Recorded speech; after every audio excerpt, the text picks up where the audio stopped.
टीपू ट्रका वाले का नौजवान बेटा अमीर बलाच टीपू एक और नौजवान खानदानी दुश्मनी की भेंट चढ़ गया। क्या अमीर बलाच की मौत का सबब सियासत और सियासतदान बने या फिर किसी करीबी दोस्त ने उनकी जान ले ली? कातलाना हमले में जाँ बहक होने वाले अमीर बलाच टीपू का वाकया कब, कहाँ, कैसे और क्यों पेश आया, आज की वीडियो में आपके साथ शेयर करूंगी। अस्सलाम वालेकुम जी, वेलकम हो गया आप सबको एक नई वीडियो में नई टॉपिक के साथ। मगर यहाँ पर इंतहाई अफसोसनाक खबर आपके साथ शेयर करती चलूं कि लाहौर अंडरवर्ल्ड से ताल्लुक रखने वाले टीपू ट्रका वाले के बेटे अमीर बलाच शादी में फायरिंग से हलाक हो चुके हैं। बलाच टीपू पुरानी दुश्मनी का निशाना बन गए हैं, जिस तरह से उनके वालिद जो 2010 में दुश्मनी का निशाना बने थे। टीपू के बेटे की मुखबरी आखिर किसने की? वो तो नून लीग ज्वाइन कर चुके थे, पीटीआई उन्होंने छोड़ दी थी और वो कह रहे थे कि मैं चाहता हूं कि पुरानी दुश्मनियां खत्म हो जाएं। तो फिर वो कौन था जो अमीर बलाच की ताक में बैठा हुआ था कि जैसे ही मौका मिलेगा हम इसे मार देंगे? और वही हुआ।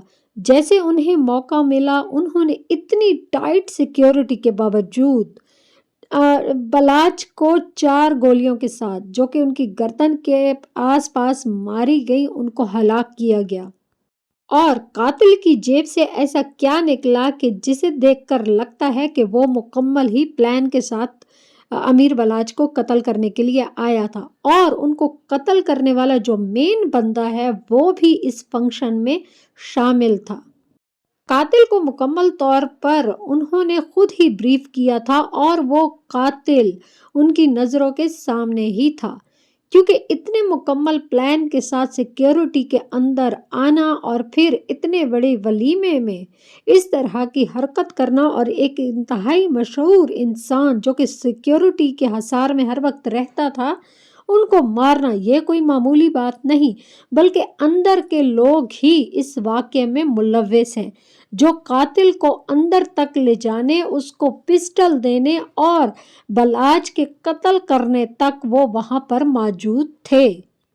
हफ्ते की रात अमीर बलाच अपने दोस्त की शादी अटेंड करते हैं। बारात का दिन बड़ी धूमधाम के साथ बारात का जो फंक्शन है वो अटेंड करते हैं। यार दोस्त खुश बाश सब अपने घरों में जाते हैं। अगले दिन यानी इतवार की रात वलीमा होता है और ये सारे दोस्त दोबारा वहीं पर इकट्ठे होते हैं। वलीमे का फंक्शन चल रहा होता है और यहाँ पर सारे दोस्त सेल्फियाँ ले रहे होते हैं, वीडियोस बना रहे होते हैं, म्यूजिक चल रहा होता है। और अचानक ही एक आदमी आकर अमीर बलाच टीपू से कहता है कि मुझे आपके साथ सेल्फी लेनी है। चूँकि अमीर बलाच टीपू खानदानी दुश्मनियां भूल चुके थे और वो चाहते थे कि सब लोग अमन अमान के साथ रहें। और यहाँ पर आपको मैं बताती चलूँ कि अमीर बलाच ने अपने बहुत सारे दुश्मनों के साथ मुलाकात की थी और उन्हें यकीन दहानी करवाई थी कि हमारी तरफ से अब कोई दुश्मनी नहीं, क्योंकि मैं नहीं चाहता कि जिस तरह मेरे दादा दुश्मनी की भेंट चढ़े, मेरे वालिद दुश्मनी की राह में कत्ल हुए, इसी तरह मैं या मेरे आने वाली नस्लों को भी खतरा हो।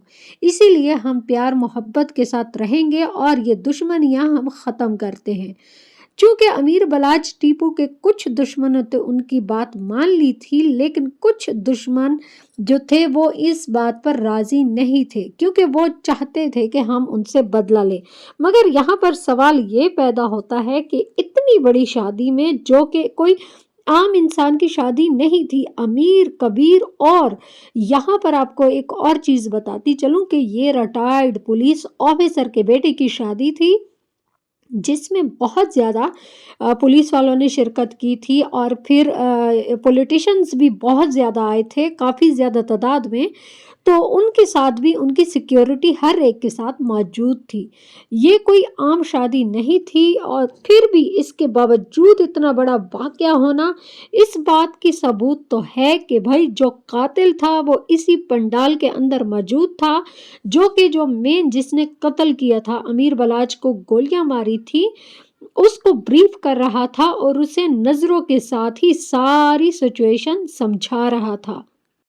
अमीर बलाच काफ़ी ज़्यादा पढ़े लिखे नौजवान थे। वो अपने दादा परदादा की जो मारुति बिजनेस कह लें वो भी चला रहे थे ट्रांसपोर्ट का, मगर उनको ज़्यादातर शौक कंस्ट्रक्शन में था, लिहाजा वो उन्होंने ये वाला काम भी स्टार्ट किया था और साथ साथ वो अपनी दुश्मनियां भुलाकर लोगों के साथ अच्छा मेल जोल रखने में कामयाब भी हो रहे थे। और आपको एक और बात बताती चलूं कि वो पहले पीटीआई को ज्वाइन कर चुके थे, मगर जब ये मुल्की हालात ख़राब हो गए थे तो तब उन्होंने बयान दे दिया था कि मैं पीटीआई को छोड़ रहा हूं। और थोड़ा सा अरसा गुजरने के बाद उन्होंने दोबारा नून लीग ज्वाइन की थी और ऐलान भी कर दिया था प्रॉपर कि भाई मैं नून लीग को ज्वाइन कर चुका हूं। 30 से 32 साल का खूबरू नौजवान अमीर बलाच टीपू पढ़ा लिखा होने के साथ साथ निहायत ही अदब से बात करने वाला माना जाता था। उनके दोस्तों का कहना है कि अमीर बलाच इंतहाई सादा तबीयत के मालिक थे। हर वक्त उनके चेहरे पर मुस्कुराहट रहती थी और वो आजाना तरीके से बात किया करते थे और यही उनकी आदत जो है उनकी जान ले डूबी। अगर वो बंदा सेल्फी के लिए ना आता और बलाज उन्हें मना कर देते तो हो सकता है उनकी जान बच जाती, मगर बलाज ने इनकार नहीं किया और उन्हें सेल्फी लेने दी। इसी ताक में वो शख्स भी बैठा हुआ था और कातिल ने 4 गोलियां बलाज की गर्दन के आसपास उतारी और वो मौके पर ही खत्म हो चुके थे। मगर जो बलाज की अपनी सिक्योरिटी थी उन्होंने भी जवाबी फायरिंग की, जिसकी वजह से वो कातिल भी मारा गया। मगर इस भगदड़ के दौरान बलाज के 2 साथी भी शदीद जख्मी हुए हैं और उन्हें हॉस्पिटल जो है एडमिट किया गया है। मगर जब कातिल के जेबों की तलाशी ली गई तो हैरत की बात है वहां पर 5,000 की सलामी भी मौजूद थी। गोया वो मुकम्मल तैयारी के साथ आए हुए थे कि भाई लगे नहीं कि मैं फ्री में आया हुआ हूँ। और जिन हाथों ने उसको भेजा था अमीर बलाच को मारने के लिए तो वो मुकम्मल तैयारी के साथ थे। उन्होंने मुकम्मल प्लान बनाया था, लिफाफा भी दिया था 5,000 का, साथ में उन्हें पिस्टल भी मुहैया किया गया क्योंकि बाहर से तो वो ला नहीं सकते थे और अगर उन्होंने बाहर से मंगवाई भी थी तो अंदर तक ले जाने के लिए किसी न किसी ने उस कातिल की रहनुमाई तो की है, क्योंकि इतनी टाइट सिक्योरिटी के बावजूद असला अंदर लेकर जाना इंतहाई खतरे और रिस्क वाली बात थी। अमीर बलाच टीपू के 2 और छोटे भाई भी हैं और उनके 2 बेटे भी हैं। अल्लाह ना करे कि ये लोग भी इसी तरह खानदानी दुश्मनी की भेंट चढ़े, आमीन। वीडियो के लास्ट में आपसे एक रिक्वेस्ट तो बनती ही है, वीडियो को लाइक करके चैनल को सब्सक्राइब कर दें, बेल को ऑल पर प्रेस कर दें और अपने दोस्तों के साथ इसे ज़रूर शेयर करें और कमेंट के ज़रिए अपनी राय का इजहार ज़रूर दें। अल्लाह हाफिज़।